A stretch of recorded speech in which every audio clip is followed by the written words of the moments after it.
为了要强化战伤救护训练的能量，国防医学院的战术战伤加灾难事故救训训练大楼，今仔日是正式来启用。总统蔡英文亲身出席致辞的时阵，也强调，这栋大楼配备飞机加增加实景的技术，无机战场救护的训练，期待国军呢会当配合更较侪紧急救护人才。请启动。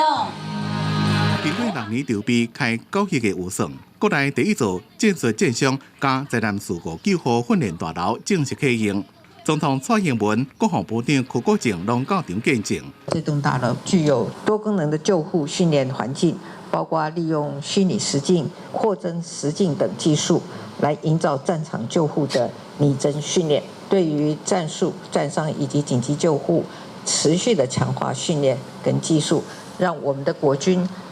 可以获得更周全的保护。这栋大楼是属于国防医学院的围困训练中心，讲会导入 AI 技术，结合战术战伤情景、重大灾难事故情景、甲危害环境，抑个物资救护等5大模拟训练系统，抑个包括使用蛤蟆型救护车、乌鹰直升机、甲 AAV-7两车突击车等救护运输载具，培养国军的救护人才。上大特色就是以高度拟真的训练，增加亲临现场的感觉。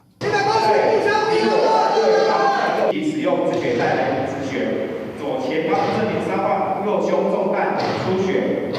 这就是模拟伫咧战场上实施伤患紧急救护一个后送。